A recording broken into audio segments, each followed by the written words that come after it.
Hello साथियों, मैं Mukesh Bhargava YouTube channel education Adda में आप सभी का स्वागत करता हूं। आज हम पढ़ने जा रहे हैं संविधान की प्रमुख विशेषताएं। संविधान के बारे में कुछ आगे जाने इससे पहले हमें इनकी विशेषताओं का ज्ञान होना जरूरी है। तो आज हम जानते हैं संविधान की प्रमुख विशेषताएँ। मैंने पहले ही लिख लिए हैं, यानी कि कम समय में आप आसानी से जान सके। तो जानते हैं, सर्वप्रथम संविधान की प्रमुख विशेषताएं वो है सबसे लंबा है लिखित संविधान। देखो, संविधान दो प्रकार के होते हैं, एक होता है लिखित, एक होता है अलिखित। तो लिखित संविधान है भारत का और अलिखित संविधान है वो है ब्रिटेन का। हमने ये प्रमुख विशेषता अमेरिका के संविधान से लिए हैं, यानी अमेरिका फ्रांस का संविधान है वो है लिखित संविधान है और ब्रिटेन का संविधान है वो अलिखित है। यानी जब हमारा संविधान लिखा गया तब भारत संविधान में अनुच्छेद थे 395। कितने थे? 395। और अनुसूचियां थी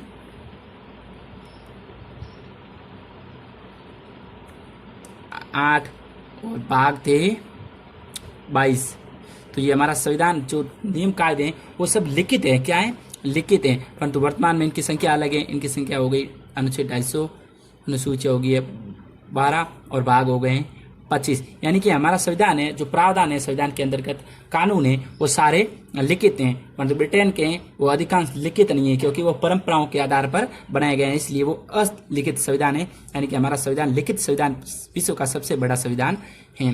दूसरी है आंतरिक है बाह्य। देखो, आंतरिक यानी कि जब भारत ब्रिटेन का गुलाम था उस समय जो नियम चल रहे थे, यानी कि 1935 का अधिनियम, 1919 का अधिनियम, 1909 का अधिनियम, उनके अंतर्गत जो हमारे कानून लिए गए हैं वो कहलाते हैं आंतरिक। क्या कहलाते हैं?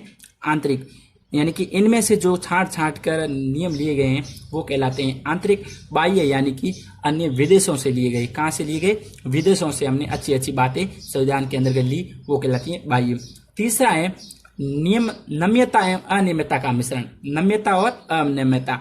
नम्यता यानी लचीला, अनम्यता यानी कठोर। यानी कि हमारे भारत का संविधान है वो लचीला भी है और कठोर भी है। जैसे कि मान लें कि हमारा भारत का संविधान ये एक नियम है, यानी कि हम इसे पूरा नहीं हटा सकते, परंतु जो इसमें खोट है ना, इसमें जो अपवाद है, हम उसको हटाकर कुछ डाल सकते हैं। यानी कि मूल भाग को हम नहीं हटा सकते। जैसे संसद कोई कानून बनाती है तो 2/3 बहुमत के आधार पर वो कानून बना सकती है। तो ये क्या हो गया? लचीला। यानी कि 2/3 का आधार तो बहुमत आराम से मिल जाता है। परंतु कठोर क्या है कि आधे से ज्यादा राज्यों का समर्थन भी चाहिए। आधे से ज्यादा राज्यों का समर्थन भी चाहिए, तभी वो कानून बनेगा।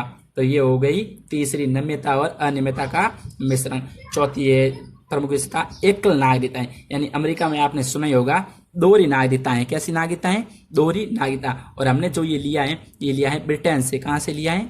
ब्रिटेन से। वहां पर एकल नागरिकता है। अमेरिका में दोहरी कैसी है? एक राज्य की नागरिकता है और एक देश की नागरिकता है। परंतु हमने भारत वालों ने ब्रिटेन की नागरिकता को अपनाया और एकल नागरिकता को माना, यानी कि एक देश की नागरिकता होनी चाहिए। पांचवा है मौलिक अधिकार। मौलिक अधिकार कहाँ से लिए गए हैं? अमेरिका से। कहाँ से? अमेरिका से लिए गए हैं। इसमें पहले हमारे मौलिक अधिकार 7 थे। कितने थे? 7 थे। परंतु 42वें संशोधन के द्वारा एक संपत्ति के अधिकार को हटा दिया गया और फिर मौलिक अधिकार अब हमारे कितने हैं? 6। इसके अधिकारों के द्वारा मनुष्य अपना जीवन आसानी से जी सकता है और इसकी मांग कर सकता है। छठी जो संविधान की प्रमुख विशेषताएं वो है राज्य के नीति निर्देशक तत्व। ये लिए गए हैं आयरलैंड से। कहां से लिए गए हैं? आयरलैंड से। देखो, ये क्या चीज होती है? इसकी मांग नहीं कर सकते, इसकी हम मांग नहीं कर सकते, बल्कि जब संसद कानून बनाती है तो राज्य के नीति निर्देशक तत्वों को ध्यान में रखते हुए वो कानून बनाती है, तो हम इसकी मांग नहीं कर सकते। ये अपने आप सरकार इसके बारे में देख लेती है। अगला है मौलिक कर्तव्य। ये होते हैं 11। कितने होते हैं? 11। और मौलिक कर्तव्य किस देश से लिए गए पता है? न तो ब्रिटेन है और न ही अमेरिका। ये लिए गए हैं रूस से। कहाँ से? रूस से। इसमें 11 कर्तव्य होते हैं और ये हमें नागरिकों को अपने देश के प्रति या संविधान के प्रति पालना करनी होती है।